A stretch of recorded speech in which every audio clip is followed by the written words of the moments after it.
오늘 주님께서 우리에게 큰 은혜 주실 줄로 믿습니다. 아멘. 오늘 성경에 보니까 예수님께서 회당에서 안식일 날 말씀을 전하고 계십니다. 보통 예수님이 한번 나가시면 수백 명, 때로는 수천 명이 따라갑니다. 지금 수많은 사람들이 예수님 말씀을 듣기 위해서 안식일에 그 회당에 앉아 있습니다. 밖에도 막 서서 듣고 있는 그런 상황입니다. 이 저자직강이니까 얼마나 은혜롭겠습니까? 머리에 쏙쏙 들어오는 말씀을 예수님이 은혜롭게 잘 전해주고 계십니다. 자, 그런데 예수님께서 한 여인에게 집중을 하십니다.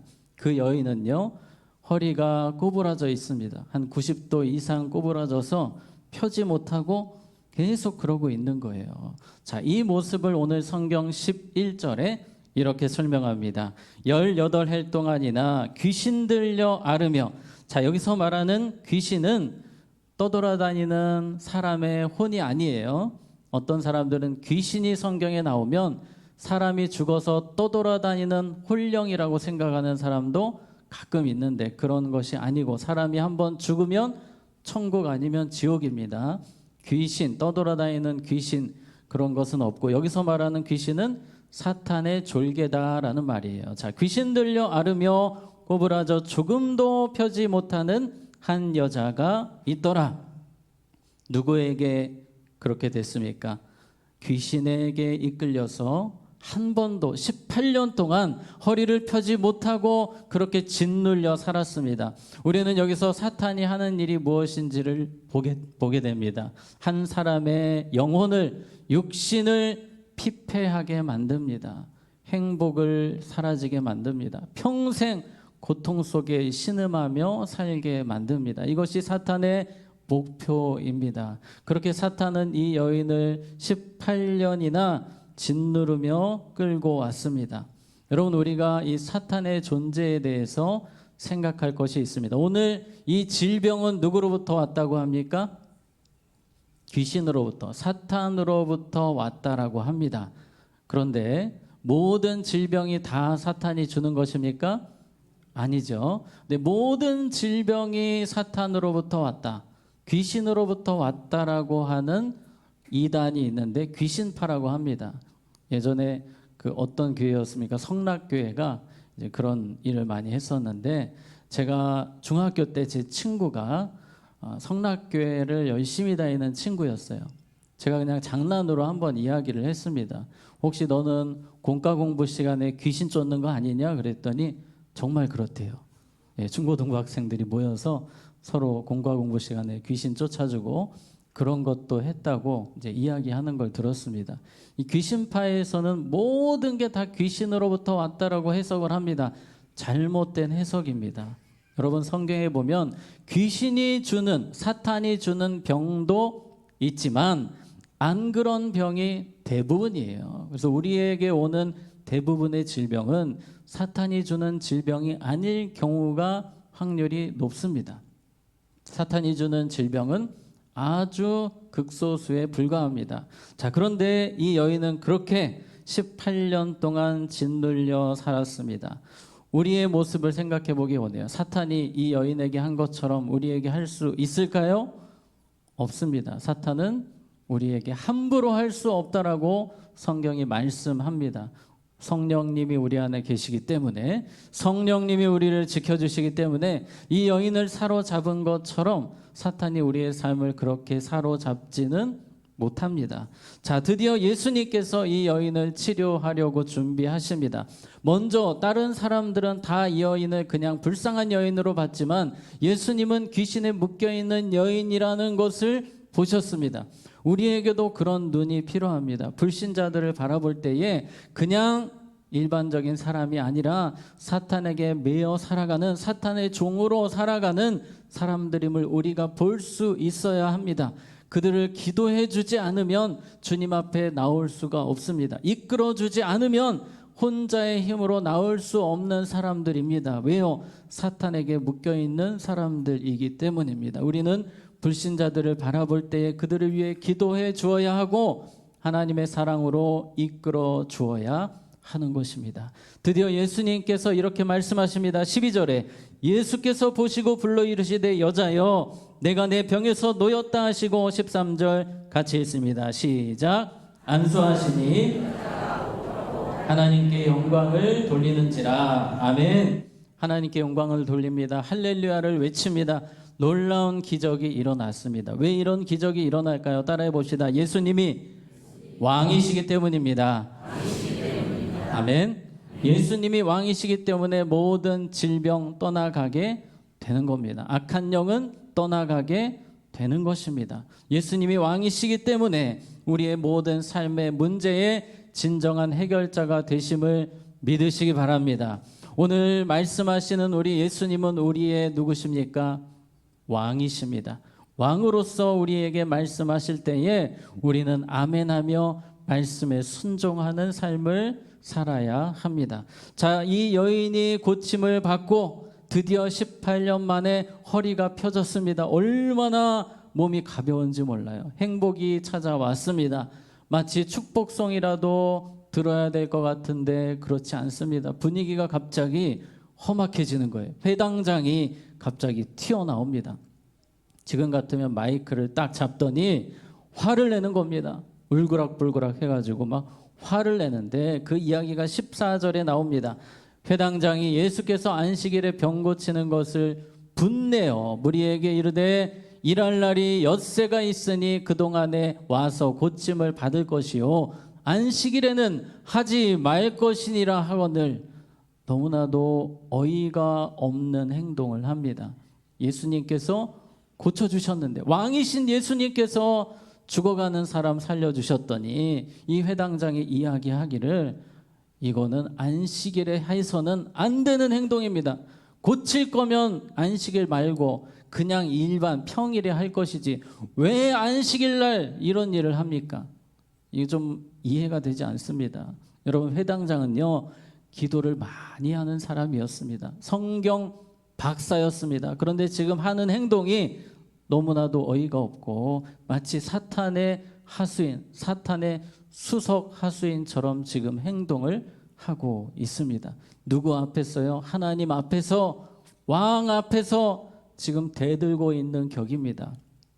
여러분, 이 회당장 도대체 생각이 무슨 생각이길래 예수님 앞에 이런 말을 하는 것입니까? 너무 율법과 전통에 얽매여 있는 거예요. 지금까지 여기서 벗어나 보지를 못했습니다. 자기 고집, 자기 편견, 자기 생각이 꽉 차 있어가지고 지금 하나님께서 오셔서 말씀하시는데 왕의 어명이 떨어지고 있는데 거기서 대들고 있는 거예요. 화를 내고 있는 겁니다. 세상에 이런 사람이 어디 있습니까? 천벌을 받을 사람 아닙니까? 여러분, 이 사람은, 회당장은 예수님이 왕이신 걸 몰랐다 치더라도 우리는요 예수님이 왕이심을 압니까 모릅니까? 우리는 압니다. 알매도 불구하고 때로 주님이 말씀하실 때 듣지 않으려고 하고 귀를 닫아버리고 내 고집대로, 내 생각대로, 내 편견대로 살 수 있음을 우리는 기억해야 됩니다. 그래서 오늘 우리는 이 밤에 기도할 때에 왕 대신 주님, 내가 혹시라도 이 회당장처럼 고집을 피우고 내 생각에 갇혀서, 내 편견에 갇혀서 그렇게 살고 있는 것이 있습니까? 내가 회개해야 될 것이 있습니까? 내려놔야 될 것이 있습니까? 변화되어야 될 것이 있습니까? 오늘 이 밤에 그것들을 돌아보며 기도하는 시간이 되기를 원합니다. 우리는 주님이 왕 되심을 기억해야 됩니다. 주님의 어명이 있음을 기억해야 됩니다. 주님의 어명 앞에 우리는 겸손하게 모든 생각을 내려놓고 순종해야 되는 사람들입니다. 늘 열린 마음으로 살아야 됩니다. 왕이신 주님이 하루를 살아가실 때 나에게 어떤 명령을 내리실까? 어떤 분들은 그냥 귀를 닫아버리고 하루를 살아갑니다. 우리는 왕의 종입니다. 주님의 음성을 들을 준비를 하며 순간순간 살아야 하는 왕의 종임을 항상 잊지 마시기를 바랍니다. 자, 예수님께서 이제 이렇게 말씀하세요. 예수님이 이 회당장 들으라고 아주 속 시원한 이야기를 하십니다. 15절, 16절. 주께서 대답하여 이르시되 외식하는 자들아 너희가 각각 안식일에 자기의 소나 나귀를 외양간에서 풀어내어 이끌고 가서 물을 먹이지 아니하느냐. 지금 회당장도 그런 거예요. 회당장에게도 양이나 소가 있어요. 물을 먹이려면 그 묶인 것을 풀어서 데리고 가서 먹여야 됩니다. 다들 그렇게 살면서 사람을 살리겠다는데 사탄에게 묶여서, 죄에 묶여서 그렇게 18년을 살았던 사람 풀어준 것이 뭐가 문제냐 하면서 예수님께서 계속해서 말씀하십니다. 그러면 18해 동안 사탄에게 매임받은 이 아브라함의 딸을 안식일에 이 매임에서 푸는 것이 합당하지 아니하냐, 이 말씀을 딱 하시니까 반박할 수가 없는 거예요. 논리에 무너지는 겁니다. 자신들은 안식일 날 할 거 다 했거든요. 그래서 가만히 부끄러운 얼굴을 하고 서 있습니다. 17절에 보면 예수께서 이 말씀을 하심에 모든 반대하는 자들은 뭐하고? 부끄러워하고 온 무리는 그가 하시는 모든 영광스러운 일을 기뻐하니라. 예수님을 왕으로 섬기는 사람들은 기뻐하게 되지만 그렇지 않은 사람들은 부끄러움을 당하는 날이 반드시 오게 될 것입니다. 오늘 이 밤에 우리는 예수님이 나의 무엇 되심을, 왕 되심을 기억하며 예수님의 어명 앞에 순종하는 겸손한 삶이 되도록 기도해야 할 것입니다. 그렇게 예수님을 왕으로 섬기며 살아가는 사람들에게 어떤 일이 일어나는가 오늘 18절 19절에 보시면 그러므로 예수께서 이르시되 하나님의 나라가 무엇과 같을까? 내가 무엇으로 비교할까? 마치 사람이 자기 채소밭에 갖다 심은 무엇 같으니?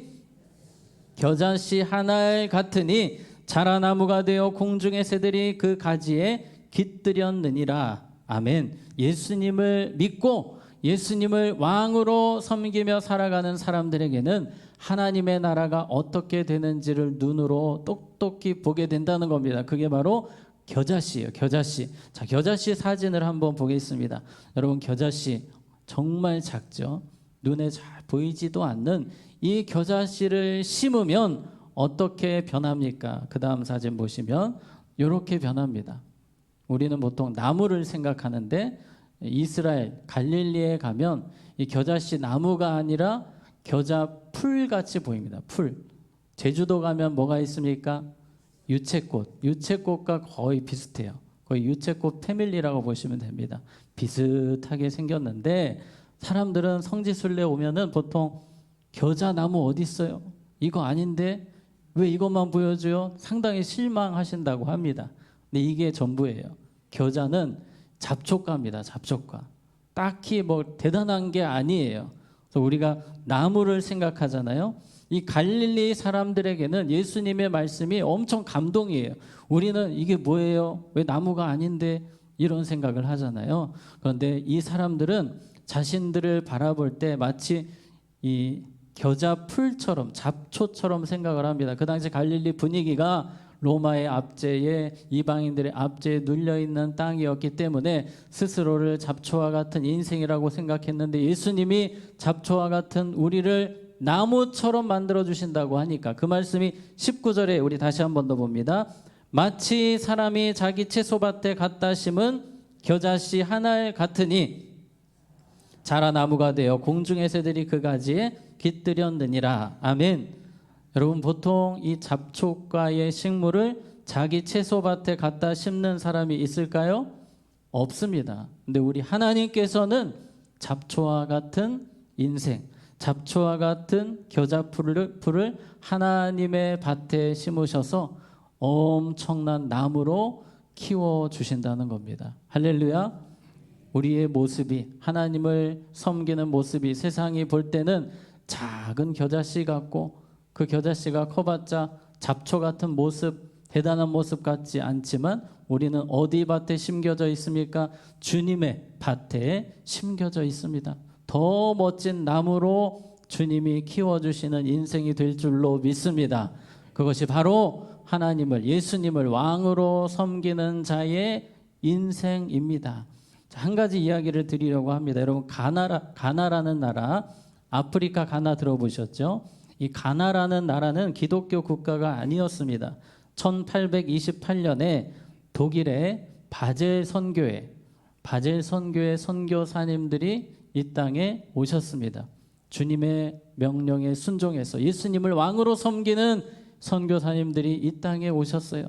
그런데 전도하기가 너무 힘든 겁니다. 그 당시에 노예 무역이 너무나 활발했기 때문에 서양인들이 오면 마음을 닫아버리는 겁니다. 이 아프리카 사람들이 마음을 닫아버리고 열지를 않아요. 전도에도 들어가지가 않습니다. 문제는 풍토병 때문에 이 바젤 선교에 많은 분들이 순교를 하셨어요.